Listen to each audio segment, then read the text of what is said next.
In this video, we're going to solve a fairly common problem with the old two-valve Ducatis. Occasionally, a little bit of oil passes through one of these cylinder O-rings. It's not usually a real fast leak, but if you don't like leaks, then you're going to have to address it. This one finally developed to a point where I decided, okay, it's time to replace it. And just a quick note on oil distribution. You got your horizontal and your vertical cylinders, and we're just going to separate the head. There's no head gasket, but you've got these O-rings. There's two channels. One comes up along the top of the cylinder on the right side. It services the cam and the valve guides, and then comes back down the bottom of the left side of the cylinder. So to get the head off, in this case, all we're going to do, we're going to leave the cylinder. We're going to have to remove the exhaust and the ring nut. The intake manifold is going to stay on the head, but we will have to uncouple the carburetor. We're going to remove the oil cooler, and of course we're going to have to remove the cam timing belt, so then we can take the head off. So we're going to put the bike into maintenance mode.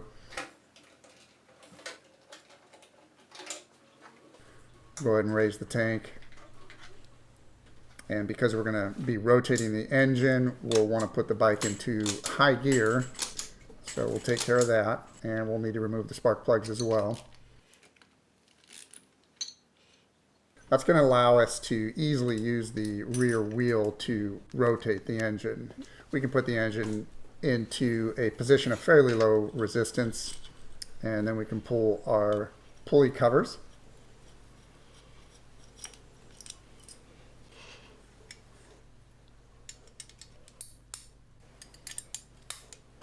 And once we get those out of the way, we can look at checking the tension before we loosen it. And again, this is a cold engine, so I'm using a 5mm hex here, and you can also use the twist method. That's going to kind of give me a baseline where we want to go back to. This is a new belt, so it's been recently installed. And I'm just using a paint marker here to mark the belt against both the drive and the cam pulley. And then we're going to wedge the rear wheel. We don't want any more movement during this process. Pull the air cleaners and loosen up the carburetors. Lift those off the intake manifold. And I'll just put those on a pad of towels and securely bungee those in place. They're not going to go anywhere. And you also want to, if you have one, want to remove your vacuum fuel shutoff. The oil cooler is pretty straightforward. You don't have to open up any lines. We're just going to lower it down, and we'll just let it hang during the whole process. It'll stay out of the way. And to remove the lower exhaust manifold, we will have to remove the ring nut and the two half bushes. And then to give us a little bit of wiggle room on that lower manifold, I like to loosen these clamp bolts. And what that does is just gives you enough movement to put a small wood block, and this is all you need to negotiate the head around this exhaust manifold, so that's plenty of room. And now we're ready to release the tension on the belt, and we can remove the belt now and watch the front pulley. So it was slightly in tension, but we're going to know that it was in tension when we put the belt back on.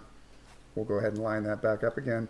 Now this is a short torque wrench converter. Of all the nuts on this particular head, this one is the toughest one to get to. But you want to have a wrench like this for all four of the nuts. It just makes access so much easier, especially when you're torquing back on. Now I'm loosening these in the cross pattern that I would also use to tighten them. It's just a habit. And once you get those loosened, one thing you'll notice is you can loosen these nuts, but they're not going to have room to come out. It's so tight in there that we're going to have to gently lift the head off the cylinder just a few millimeters to give ourselves enough room to pull those nuts off. And once you do that, you can pull your nuts and the D washers off. And once you've done that on both sides, the head's ready to come off. Pay attention up above, you still have your intake manifold on. There was no reason to take that off.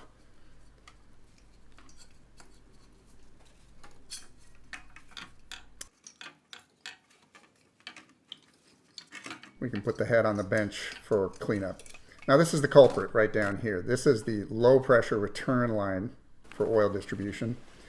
Definitely that was the one that was passing oil. And we're going to remove the high pressure now. I left it in place while cleaning up pretty much the whole top of the cylinder. That way it protects the channel that it sits in from any debris. And I'm just using a credit card tool that I made. I just cut a credit card in half. That way you're not using any metal. And this is what it looks like. And believe it or not, it's not the one that was passing oil. As bad as it looks, some of that was just from removing it. This is the low pressure. And while it doesn't look that bad, it's brittle. And so that's what happens is they get pretty hard from sitting, especially with carbureted bikes where you have a lot of unburnt fuel in the oil. All that hydrocarbon ends up, even the Vitons break down and get a little bit brittle. So to put it in place, again, I'm not going to use any metal. I'm just using the butt end of that little credit card tool that I made. The low pressure O-ring just fits in nicely. I've heard some like to use rubber gasket compounds with these O-rings. I prefer to keep the surfaces clean. Now there's going to be a little bit of carbon buildup in the head and the top of the piston. The head cleaned up real well, and after cleaning the top of the piston, I just vacuumed it up to get the debris out of there. And now we're ready to put the cleaned up head back onto the cleaned up cylinder.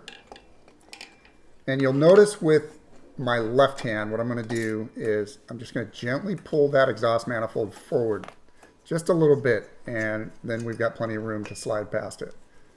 And we can put our dewashers back on. You'll notice I'm also going to pull the head back off just a couple millimeters because we need to do that to make room for the nuts to fit in. And now we can just start hand spinning the nuts on top of the dewashers. And again, the head is still pulled back just a few millimeters to make room for us to get those nuts on there. And once you get those spun in place, you can push the head all the way home. Keep pressure on there, hand tighten the nuts down. Now we're sort of going to do a first pre-torque stage just by hand, but we're really just going to do a gentle hand snug.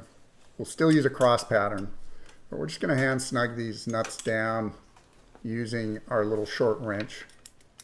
I think some people call them torque extenders. Yeah, and that upper right nut takes quite a few tiny little turns.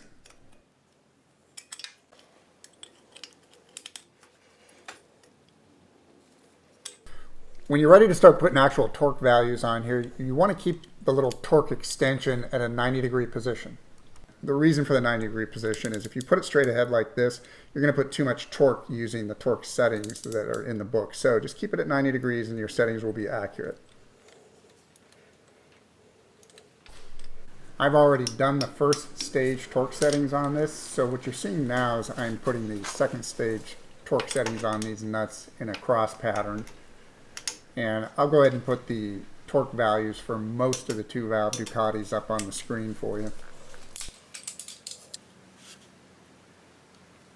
And you've got to do 3 stages. So before you do your 3rd stage though, you need to put about 600 miles on the bike, and then you can come back in and do your final torque settings on the cylinder head. On pre-96 models, you may want to use new cylinder studs and new nuts. And when we're done with our 2nd stage, we start putting things back together. So we're going to hang our oil cooler. And I'm going to try to speed through this. I'm trying to keep this video as short as I can for you. We put our 2 half bushes back on the exhaust manifold, and we can swing the ring nut into place and start tightening that down as well.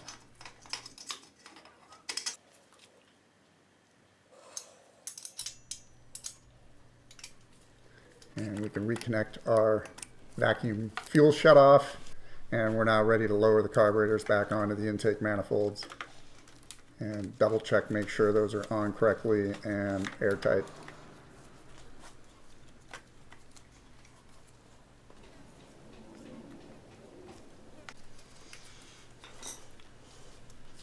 And now we can put the belt back in place, and we're going to start with the drive pulley. We've got good marks on there, so we can make sure that that's lined up.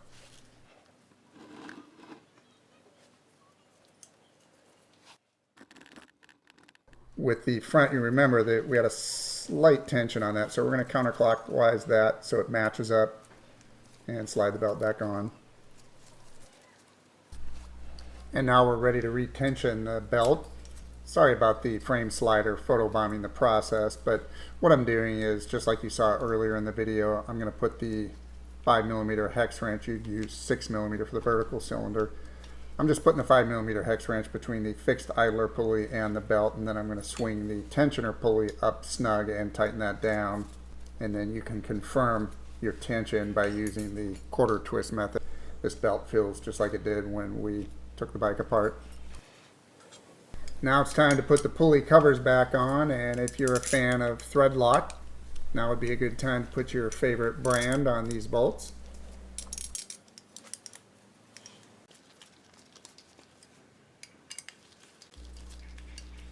And we also need to reconnect our oil pressure sending unit.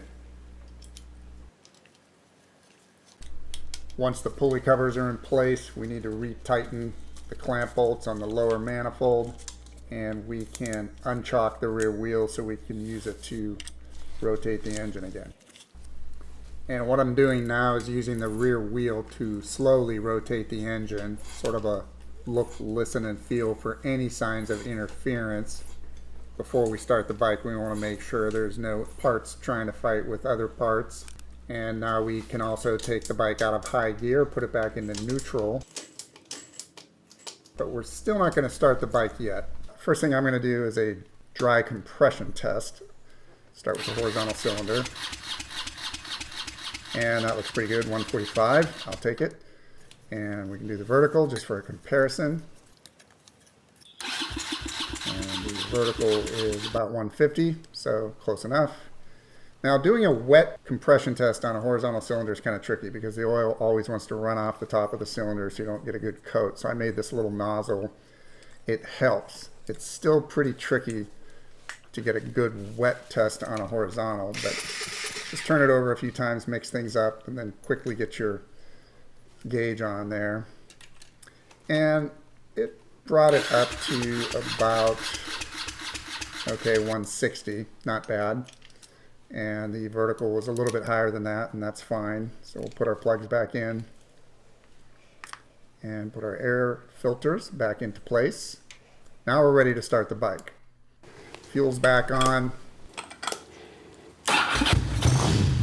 Bike starts up nicely. What you can't see in the video is how much these things smoke after a wet compression test, and that's normal, so don't worry about it. I drove it around for a few miles till it quit smoking and brought it back in for an inspection. And good news is everything is bone dry. And in fact, after the 600-mile stage 3 torque, everything was still dry. So that's a great sign. This was a good fix. If this video helps you out, please do give a thumbs up and subscribe for future videos. And to help anybody else trying to do this, please do share this video. Thanks for watching.